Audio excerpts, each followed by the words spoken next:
Hey everybody, David here, and today I want to talk about Moon Knight Episode 2, titled Summon the Suit. And yes, we did get to see the suit again in this episode, including another suit, which was really cool. So let's start talking about this. First of all, continuing from last week, Oscar Isaac is fantastic in this role. I love seeing him play Stephen Grant, and I love seeing him play um, Mark Spector. He is so terrific in both roles so far. I am loving it. So last week we got to see a lot of Stephen Grant and just little pieces of Mark Spector. This episode gives us a lot more Mark Spector and gets us to understand who Mark Spector is, what he's been up to. We learned that he was someone that was in the army that killed a lot of people. So there's a lot of blood on his hands. He made a deal with the Egyptian god Khonshu, who we learned was that big creature from last week that was like standing around stalking Stephen Grant. That was Khonshu, and he made a deal being an avatar for Khonshu, which was interesting to learn a lot of that about both Khonshu and Mark Spector. I thought was cool, and we get to meet Lila, who was calling. She had a lot of phone numbers. She called Mark Grant a lot. We found that in last week's episode. We only heard her voice in last week's episode. Now we get to see her, and we learn that she's Mark Spector's wife, and or soon to be ex-wife. We'll see. I don't think they're gonna break up. I think they're gonna stay together, and maybe even become a threesome. Who knows? With Steve, Mark, and Lila grouping together. I mean, how else are they gonna do that kind of a relationship? I think they're gonna have to share responsibilities in changing the baby's diapers and all that. So we're gonna see what happens with that relationship. But I don't think they're going to divorce at all. I think she's going to be the main leading lady in this series. And I think she will be, even if there's a second or third or fourth season, I think she'll always be there to get Moon Knight's back, if you will. Because I don't know who to pick, Steve or Mark. Who should I say? I don't know. So Moon Knight. Moon Knight represents both of them.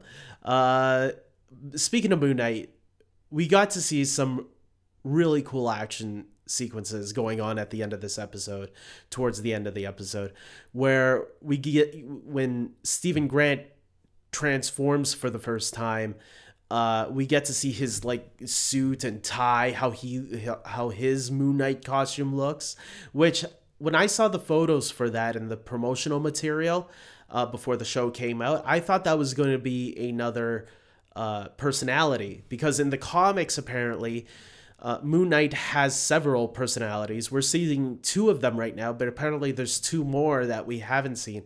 Some people are even speculating that there might be a third personality, because episode 1 kind of hinted, and episode 2 kind of hinted furthermore that there might be a third personality, because everyone is pointing out to the girlfriend that Steven had a date with in the first episode, that he didn't make a date with her, and I guess it was confirmed. I didn't realize it, but apparently it was confirmed in this episode that Mark said knows nothing about that or something like that.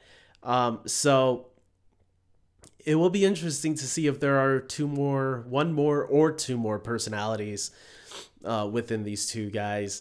And yeah, I'm totally looking forward to seeing that mystery fold out. Does Khonshu count as a personality? I guess not, because he's not really in control. He's just a creature that we see, or a god that we see there. I wondered if this is going to tie into Thor Love and Thunder in any way. I don't remember if I said that last week, but I did start thinking it after the first episode, that I do wonder if they're going to somehow tie Moon Knight to Thor Love and Thunder, because they keep talking about the gods and how Khonshu was banished or something. And so I am curious if there's going to be some tie-in, because I mean, Thor Love and Thunder is playing around with some gods. We do know Russell Crowe He let it slip that he's going to be playing Zeus in Thor: Love and Thunder. Are we going to see other gods? After all, we do got Gore the God Butcher, who's being played by Christian Bale in the movie, he wants to take down all the gods out there. So it would make sense if this somehow ties into that somehow. Like if we see Christian Bale at the end of this season, maybe, who knows? And he tries to kill Khonshu or something, who knows? It would be interesting. I'm looking forward to seeing where this season is leading us.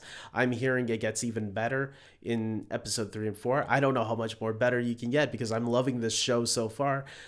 Speaking of Khonshu, I thought it was really interesting that we learned that I was gonna say Kevin Bacon. It's not Kevin Bacon. Ethan Hawke, how he was apparently the original avatar for Khonshu, so he knew everything that Khonshu was telling Stephen Grant, and Stephen was just like, yeah, wow, this guy knows a lot about what this god is saying to me, this Khonshu character. So I thought that was really interesting. And he was great in this episode too. Ethan Hawke is a phenomenal actor, obviously. And to get him, for someone who didn't want to be part of, a superhero thing, I'm so happy Oscar Isaac convinced him to no, do this one. This one is going to be an original character. You're going to love it. And yeah, he's living up to who he is. I'm glad. Because sometimes you could get a big name actor like Jennifer Lawrence and maybe, phone it in a little bit. I didn't think Jennifer Lawrence was that bad. But okay, lots of people say she phoned it in and whatever.